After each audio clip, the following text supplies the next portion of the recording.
My Lord, I submit that the conduct of the presidential election in this republic is exclusively governed by the provisions of Article 138 of the Constitution.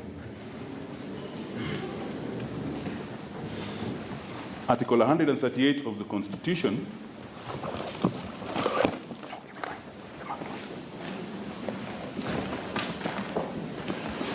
is a long and very detailed article, my Lord, and I will not bother your Lordships by reading the whole the whole of Article 138. But, my Lord, of importance to this appeal is Article 138, Sub-Article 3C of the Constitution.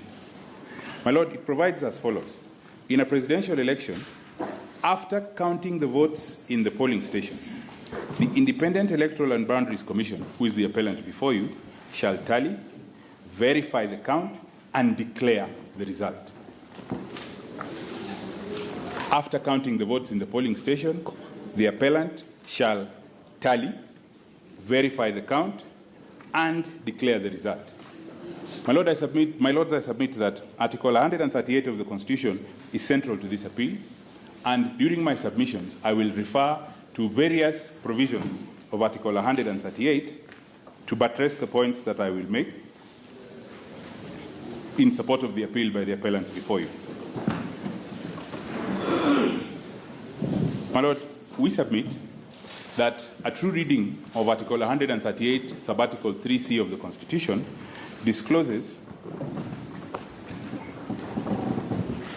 that that article vests on the appellant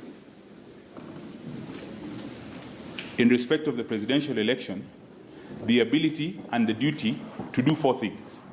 Firstly, my Lord, is to count the votes cast for the presidential election in each polling station. Secondly, it is to tally those votes. Thirdly, to tally. Thirdly, my Lord, is to verify the votes counted at the polling station.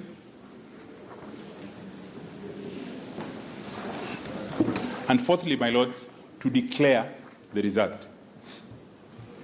The manner of declaration I will deal with later on in my submissions, but suffice it to say at this point that Article 138 3C, read together with Article, my Lords, 138 10A,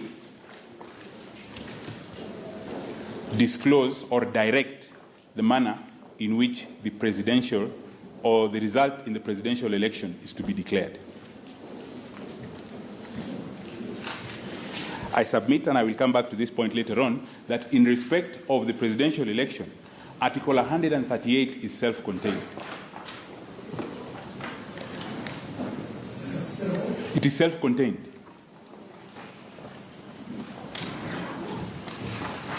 So as to determine the manner of declaration in the presidential election, there is no need to look to any other article of the Constitution.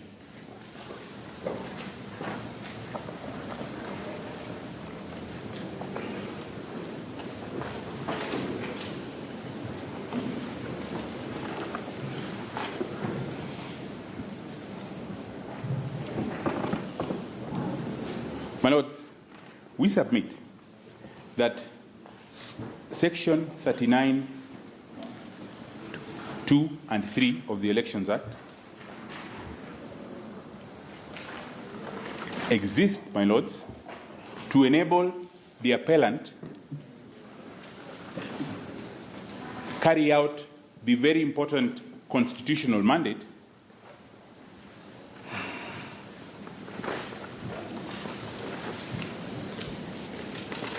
vested upon it by Article 138 3C of the Constitution.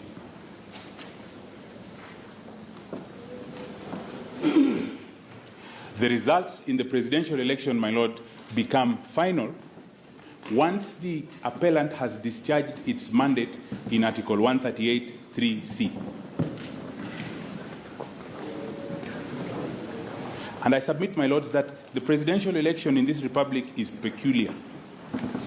It is peculiar in that it is carried out to a different constitutional direction as the other 5 electable positions created by the Constitution. The provisions of Article 138, my lords, do not apply to elections for governors, senators, members of the National Assembly, women representatives in the National Assembly, or members of county assemblies. Article 138 only relates to the election of president.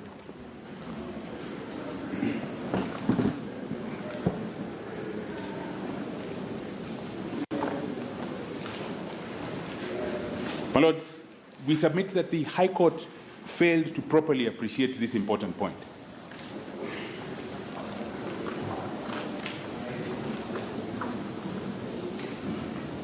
And the important point is this, my lords, that in determining the constitutionality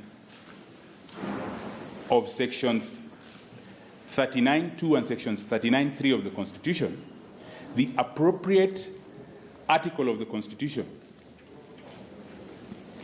which the High Court needed to refer to was not, my lords, Article 86 and Article 138(2),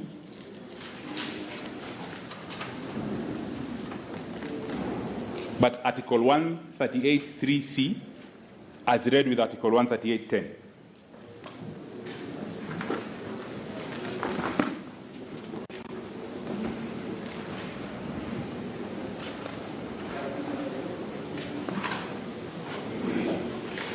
We submit, my lord, that until the 4 actions that I highlighted earlier on in my submissions that are directed to be done by that the Constitution directs or enables the appellant to do under Article 138(3)(c), the result in the presidential election is not final.